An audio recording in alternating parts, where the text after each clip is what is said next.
Welcome back, everybody. Another great day. Why? Because today is the day you're going to learn how to play Wild Horses by the Rolling Stones, just like how you hear it on the record.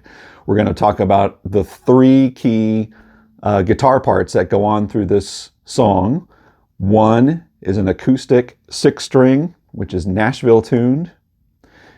Second is a 12-string acoustic, which is open G tuned. And the third is a standard tune electric guitar. We'll cover all those parts in this lesson.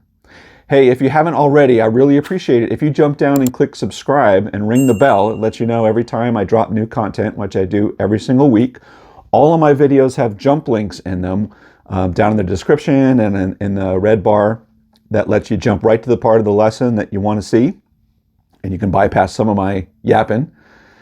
And if you're looking for ways to support the channel, I really appreciate that. There's a couple ways. There's super thanks right below. And also you can join my Patreon page where it has lots of exclusive content and chord charts and tabs and other fun stuff there. So go check that out. So Wild Horses, this is such a beautiful song. As you know, that's why you're tuning in. This was recorded around 1969-ish down in Muscle Shoals, Alabama, which is about 2.5 hours south of where I live. But this was in a period of time where there was a lot of sort of country influence sneaking into rock and roll, or I should say rock and roll was allowing itself to explore the sort of country side and incorporate more of that. You saw the Byrds starting to do that in their later iteration, Flying Burrito Brothers, and the Rolling Stones, or Keith Richards, really took a liking to that and saw some opportunity. And this is one of the songs that came out of that. Okay, so the first part we're going to talk about is Mick Taylor's 6-string part, which is a 6-string acoustic guitar, and it's a Nashville tuned guitar. And a Nashville tuning guitar is basically it's a standard tune in terms of the notes of the strings, but the first or the lower pitched 4 strings, the E, A, D, and G strings, are all an octave up from a normal standard tune guitar. The B and E strings, those stay the same. And the other way to think about that is if you had a 12-string guitar, you just take off the lower octave strings. And this is what you got. And in fact, that's what I have here. I have a 12-string guitar. I just took off the lower octave strings and one of the unison strings on the E and the B, and boom, I've got it. So your notes now sound like this.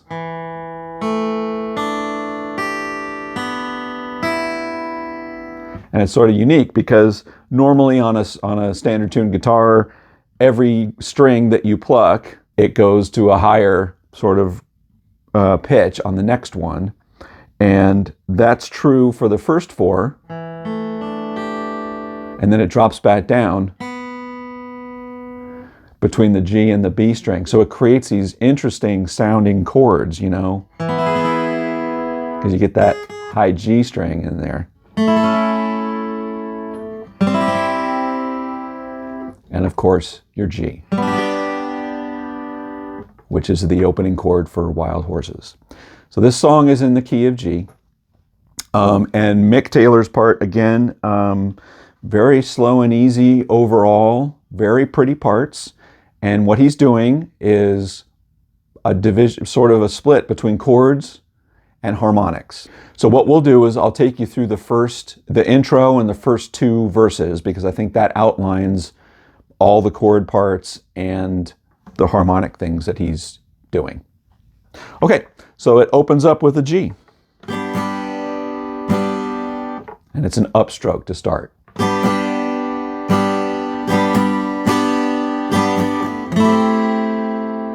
That's an A minor 7.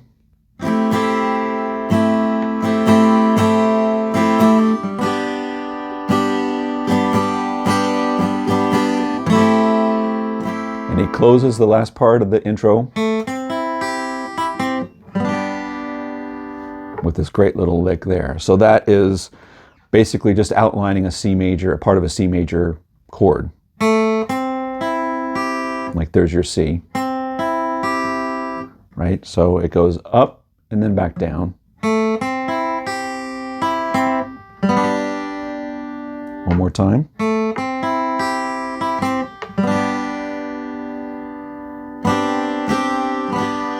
I think a little G sus there right before it goes into the first chord where Mick starts singing, which is a B minor, okay? So that intro.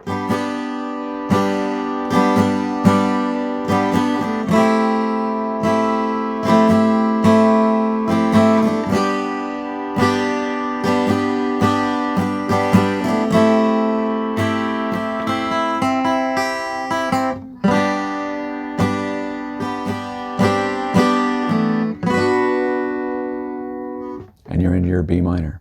Now from that point, he actually stops with the chords and he goes on to harmonics, right? And the harmonics match with the chords that are happening underneath. There's a second acoustic guitar that's happening from that point that takes over the consistent strumming, and that's Keith Richards on the 12 string, which we'll talk about after this part.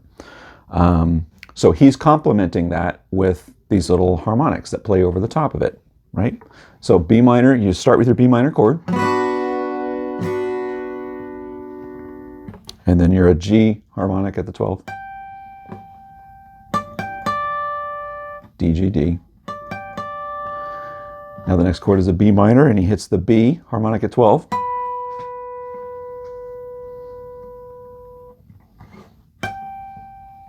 Back to your G. The next chord is an A minor. So at the 12th fret, what he does is he hits both the E and the A string at 12. Because that works with an A minor, right? You have those two notes.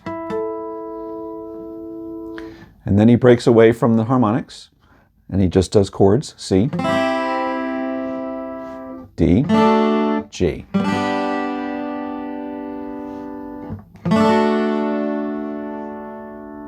Now we're into the second verse. Again, start with the B minor. And now we're going to move to harmonics for all the rest of this part. And it's a little more involved on this one. So the parts go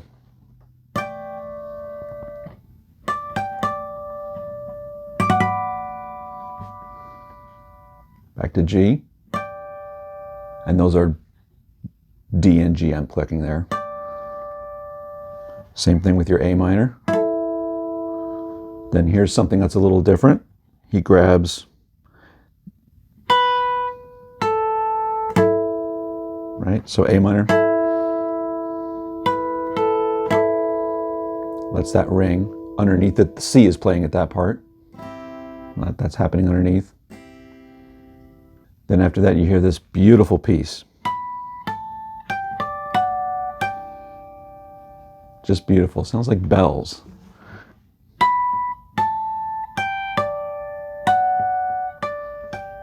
Whoops. So the notes there that you're going for are, let's see if I can find it. That's the musical piece that you're playing, but you're doing it with the harmonics. You find that here.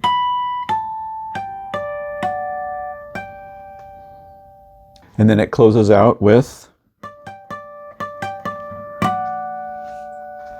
and those that you pluck on the 7th goes, because that last chord before your chorus is a D. So all of these harmonics are matching to the tones that are in the chord, right? Because you could think of a D like that. So you're hitting this part. And then it goes to the chorus, just chords.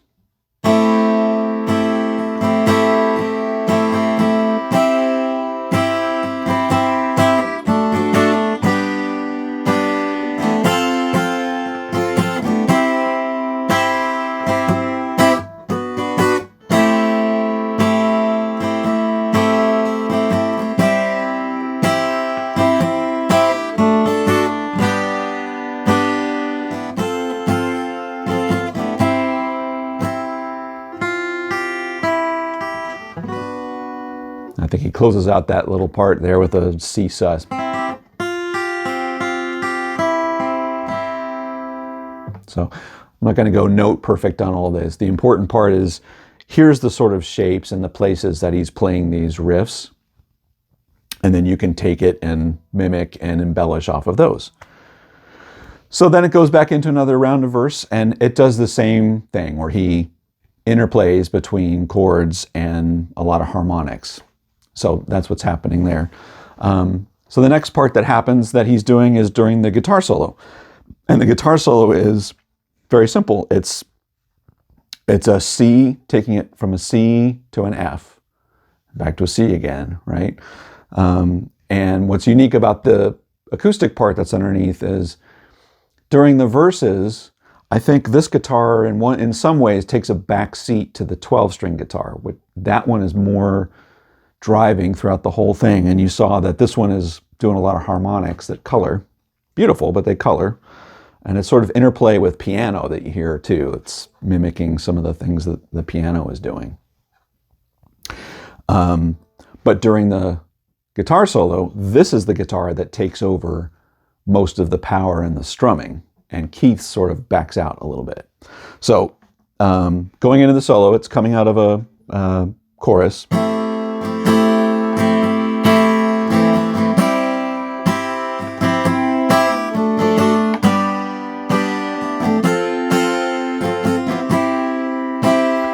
And then this guitar picks up energy.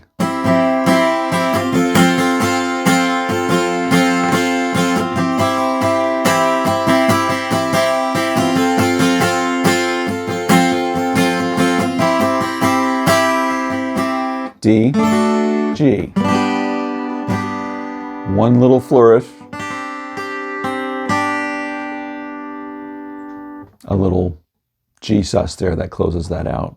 And then it's back to your verse figures that we learned. And now the only other part is what happens on the outro. And for this part, it's beautiful, but it's very minimal. Again, it's like coming out of a chorus.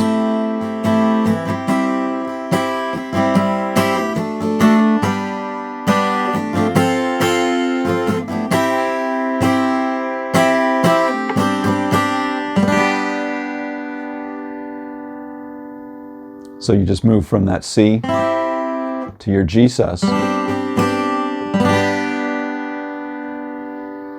And that closes out your song.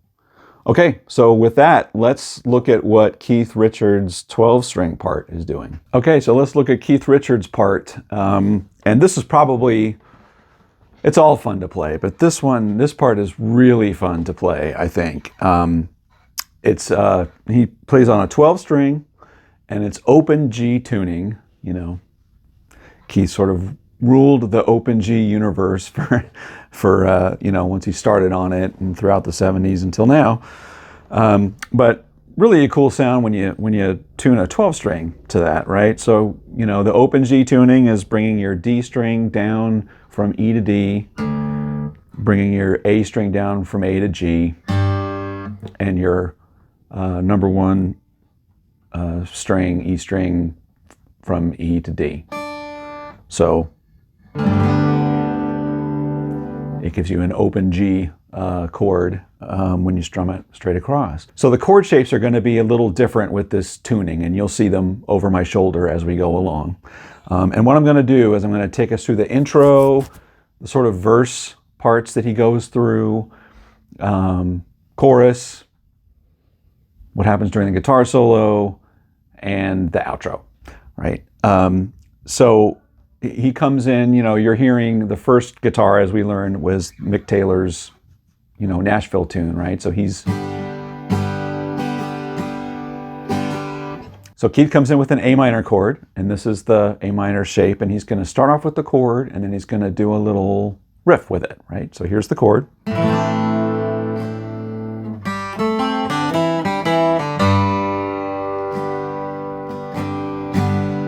So that's the first one, right? A minor.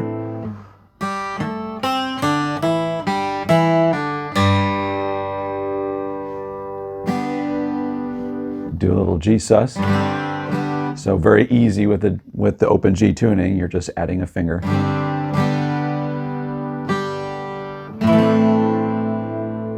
Now he goes back to the A minor and he does a slightly different riff. And he hits that 5th string open G super hard. You can hear the bass frequency sort of overload on that, right? So that second one is.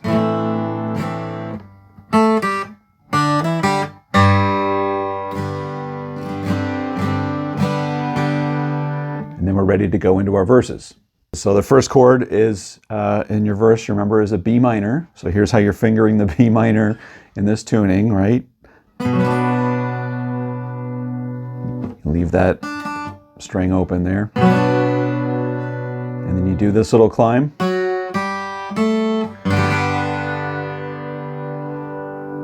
You can see that's sort of happening while Mick Taylor is doing his harmonics, you know, to sort of match that. But again.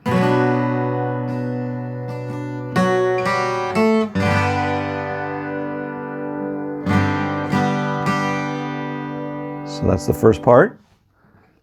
Back again.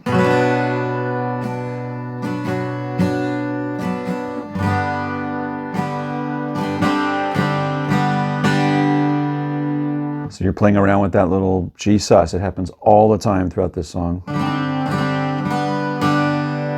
Now your A minor. And he does this little piece.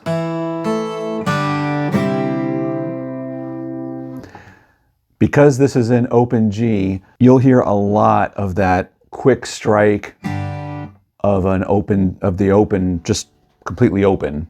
And you're usually hitting the sort of fifth and third string, the fourth and third, maybe the fifth, fourth, and third. But you just sort of grab it before you hit your next chord. It's all over the place, and it is super Keith, total hallmark of his sound, right? But that first part here again.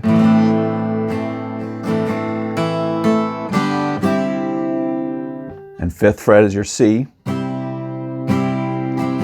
which means seventh fret is your D. Back to open. And most of the time when he's landing on that open chord, he's really dragging it across. So that's sort of one that's emphasized.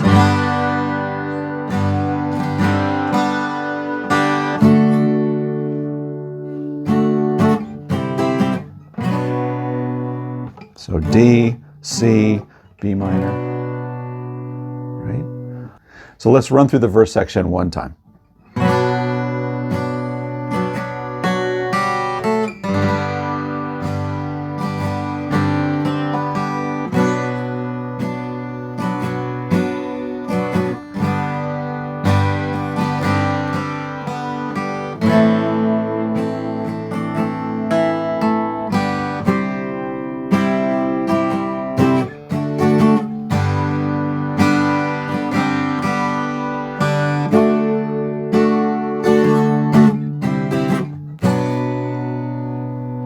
And then you're back again, and that repeats. Now, he doesn't do that same riff on every single one, you know. And he doesn't do this. He doesn't do that little part every time, but you sort of mix and match that. But you'll hear often, this is happening. That's happening every time. Which, quintessential Stones, right? Okay, so let's talk about the chorus. So the chorus is A minor. There's another pull-off.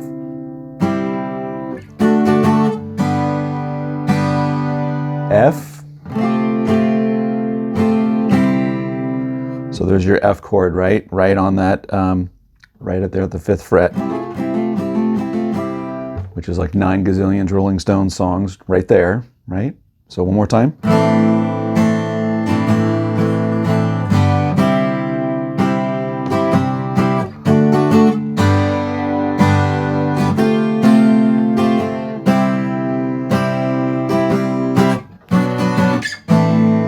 So you bring that soft landing in by moving from C, B minor, A minor.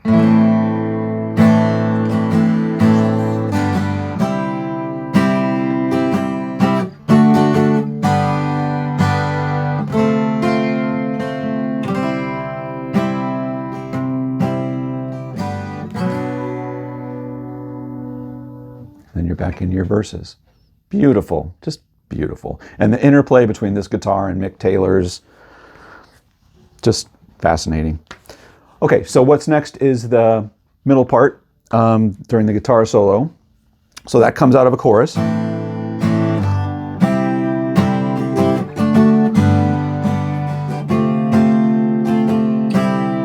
And as we learned before, it was just simply bouncing back between a F and a C. Well, on this tuning, you're just staying right in the same place.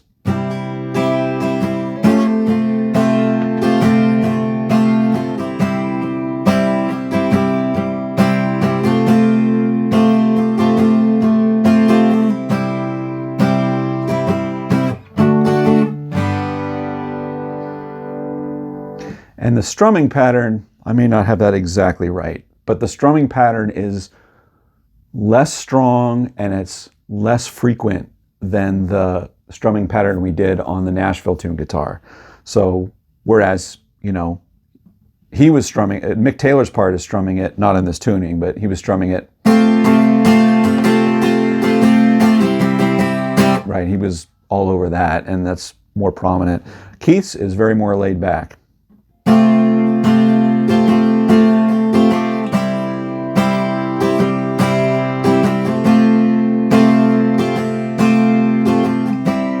You know, and then you go out. And he closes this out with his great little riff. It goes like this. Which is so Keith, right? So belt fingering is.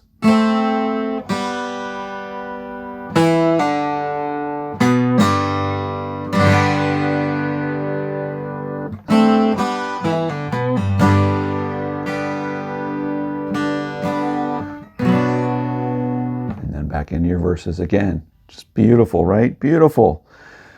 All right, last part is the outro. That's the only other different little chord part. And so that goes like this. It comes out of like the chorus again, right?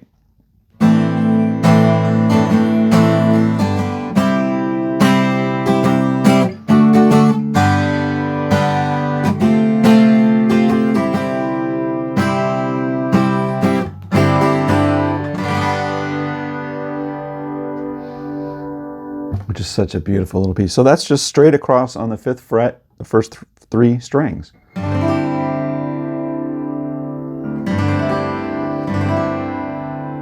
Isn't that just beautiful?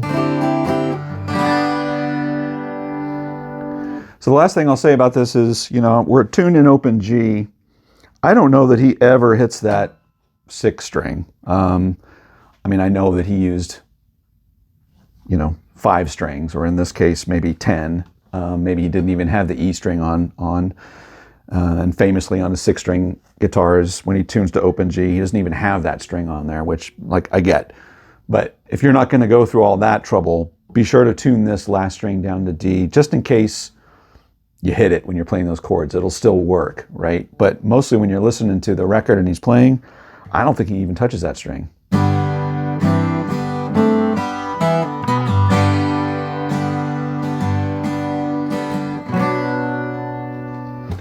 All right, and that's Keith's parts. Okay, so now let's talk about the great, beautiful electric parts that are played on this song. And I actually don't know if this really is Keith or if it's Mick Taylor playing this. So let me know in the comments what evidence you have of who it is. I suspect it might be Mick Taylor, but you'll let me know. So the intro, right? So the intro is just the acoustic guitar coming in, and you know, the part where the electric comes in to complement that is this beautiful little 2-note harmony thing that's played right up here.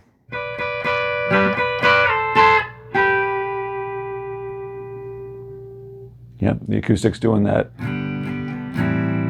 right?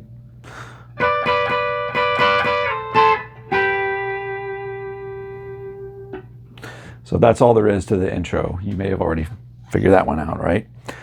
So now during the verses, what's happening most of the time is he's playing, you know, little triads. He's playing little figures that are just sort of dropping in on top of the acoustic. That's the real sort of bed of the song. But all these parts are really happening pretty much all on the 3rd, 2nd, and 1st string is where each one of these are. So the first chord, you know, in the verse is a B minor. Well, he plays that B minor right across here at 7. And the next chord is a G, right? And you'll notice your G triad is also right here. It's just one note difference, one finger on the B string, right? So what I like to do, because he plays a little riff or a figure that joins the two. So you have your B minor straight across. I like to play that barred across with my index finger. And then you do one of these.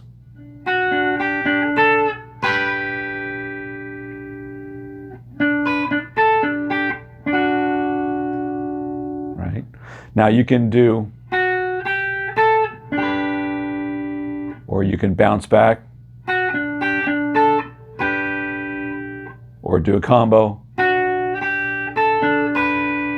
But that's what's happening when you're bouncing from the B minor to the G, and then you're moving from the G to the B minor. It's the exact same thing in reverse.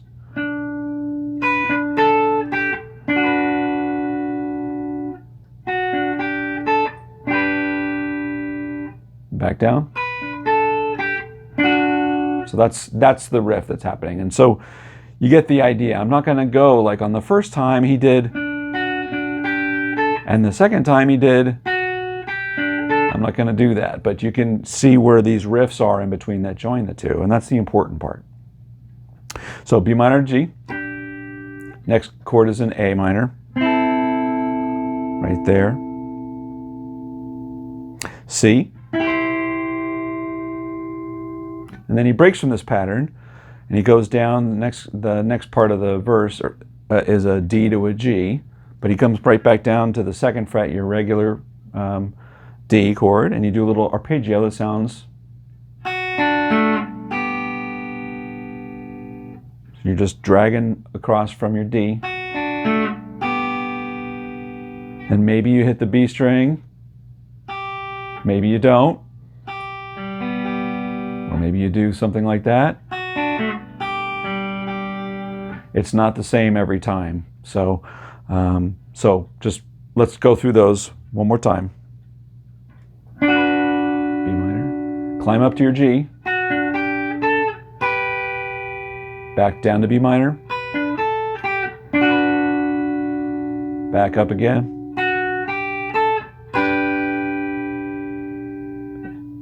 A minor, C, D arpeggio, G. But notice I'm all living on the 3rd, 2nd, and 1st string.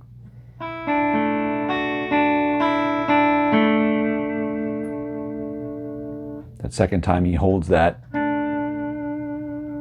while the B minor starts over that note. And he comes back with your G. Same thing.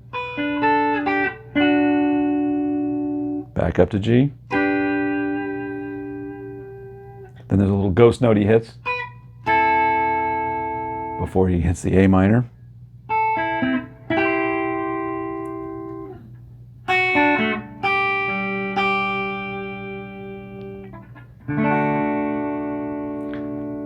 Now to get into the chorus, you're ending on that D chord.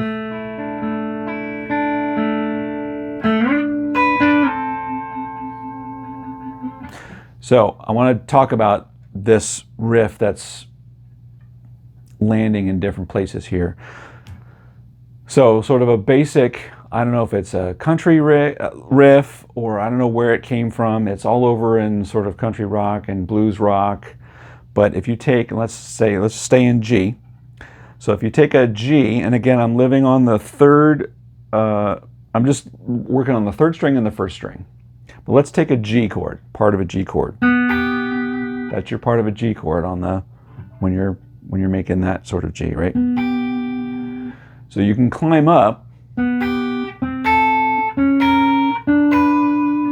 because this is also a G chord, right? Part of a G chord. Your G here looks like that, and your G here looks like that. But there's this sliding up and down that you can do.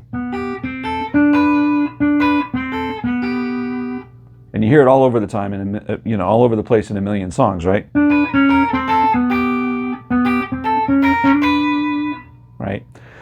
So I just diverted because that's what's happening throughout, you know, this part of the chorus, what's going on, right? So coming back to our chord, we were ending the pre-chorus on a D. And we're gonna go up here.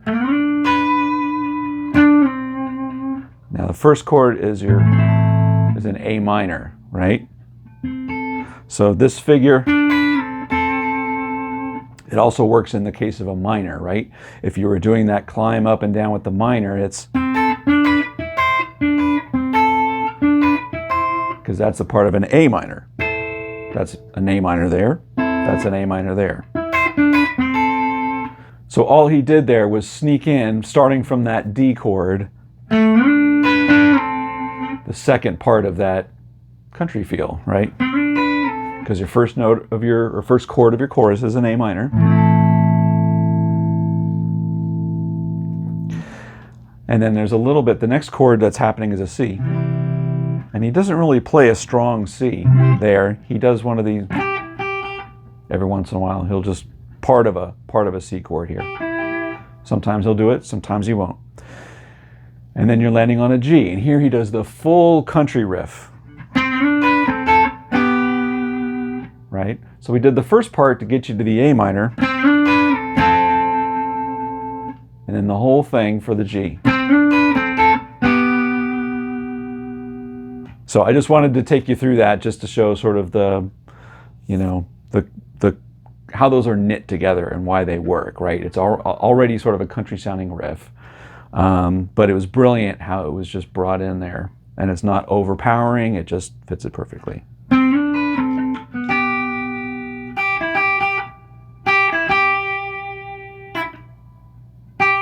And then you're back to the same.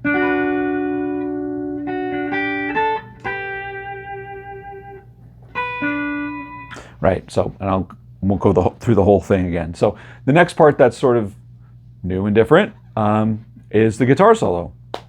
And the guitar solo that happens, again, beautiful. And we heard on the acoustic parts what's happening there underneath. But there's a number of different places that you can play this. And there's a lot of tutorials out there that show, I think, one way of how this is played. And I'm going to show you what I think is probably easier, but I don't see a lot of people playing it this way. And so, but I think it keeps your hand sort of closer in for most of the solo.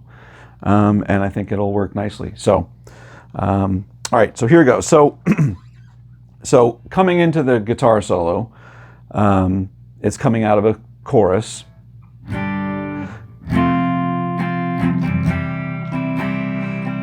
Right, and then the acoustic guitar picks up. So there's a couple little, I wouldn't say they're false starts, but they're little understated little riffs. Right, and it happens sort of a couple times before the main solo takes off. So it's sort of like he's getting ready to start, go! And then he starts, and then he lets it loose, right? So most of the other tutorials that I see out there have you starting it here. Or,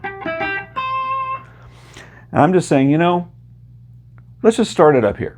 Let's just put everything up here and let's see where all this falls. And I think a lot of it falls nicely, and you can keep your hand mostly here the whole time and not a lot of jumping up and down. All right, so the first notes are starting on G12 and D14.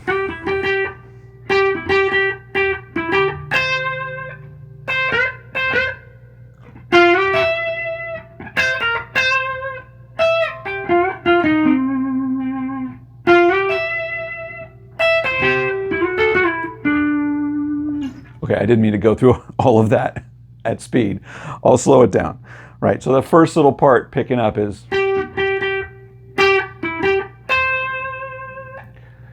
all right, remember the chord that's happening underneath right there is an F. And this is, we're going to move between an F and a C. So that C note up there works on both. There's your F. There's your C.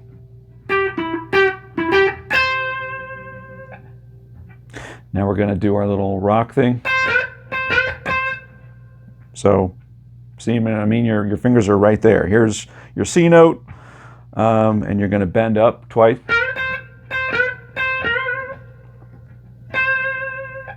Then we're going to slide into our country C, right? Just like this.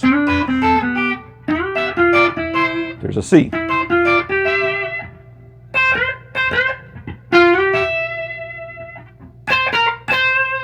Right? Everything is happening right here. You're not having to jump up and jump down, right? So everything so far.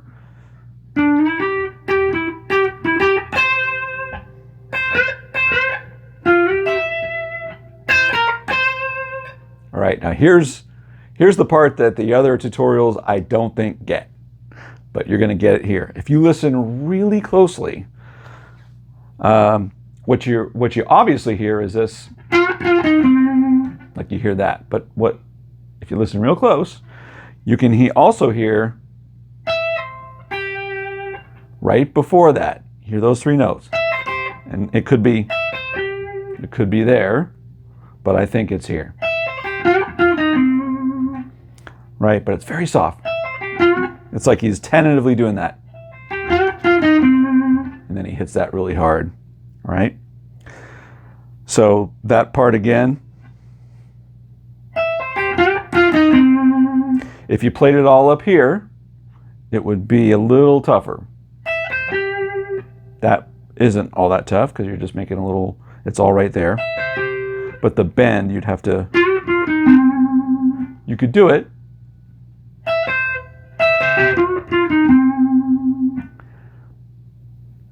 But I'm not convinced that it's there. But this is also sort of a big stretch, so I don't know if this is how it was done either. But that is so obviously a C box, C minor pentatonic box thing. It would be a little odd if you did it up here. But it sounds kind of cool up there. So I don't know. So those are your two ways to play it. Or, so you pick. And then your high 12, 12 on the E string. Then we're going to do a quick C triad. And then we're going to slide these up.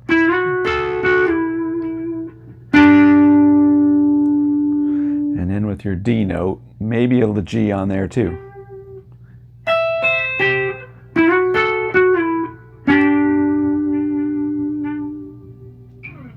Right? And then finally, when it goes to the B minor chord, you're going to have, so pretty much everything is right there. You know, the only variation is if you do that down here. Otherwise, everything is up here. And even if you play that part up here, you can stay with your hand in this position. So let's run through that one time.